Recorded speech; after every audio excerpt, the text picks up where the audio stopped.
Hi everyone. లేచిన వేళ విశేషం బాగుందేమో మేబీ. ఈ మాట నేను ఎందుకన్నానంటే ఆ రోజు నేను ఫేస్ చేసిన సిచ్యువేషన్ అయితే అట్లా అనిపించింది అనమాట నాకు. యాక్చువల్గా ఈ వీడియో ఎవరైతే నాకులా గ్యాస్ పొదుపు చేసి ఎలక్ట్రికల్ హీటర్ యూస్ చేసి వాటర్ హీట్ చేసుకుంటారో వాళ్ళకి బాగా యూజ్ అయ్యిద్ది. బికాజ్ వాళ్ళే చాలా కేర్ఫుల్గా ఉండాలన్నమాట. ఇది వింటర్ సీజన్ కాబట్టి ఖచ్చితంగా ప్రతి ఒక్క ఇంట్లో హీటర్ అయితే ఉండిద్ది. బికాజ్ చల్లటి నీళ్ళు పోసుకోలేం కాబట్టి.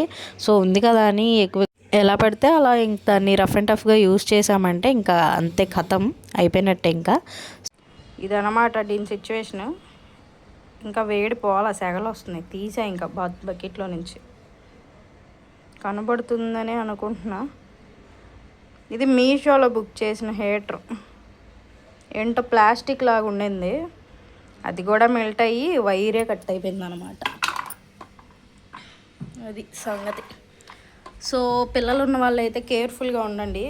ప్రజెంట్ ఇంట్లో ఏదో వర్క్ చేసుకుంటుంటే సేమ్ టపాకి వెళ్ళిపోయినట్టు సౌండ్ వచ్చింది. ఏంటని బయటికి వెళ్ళి చూసేపాటికి కళ్ళ ముందే ఇంకెట్లా బ్లాస్ట్ అయిపోయి హీటర్ ఏమో వాటర్లో పడిపోయింది, వైర్ ఏమో ఎలాడుతూ ఉండింది. ఇంకెట్లాగట్లా స్విచ్ ఆఫ్ చేసి రిమూవ్ చేస్తాను వైరు. సో అది ఇంక జన్మలో హీటర్ జోలికి పోను నేనైతే.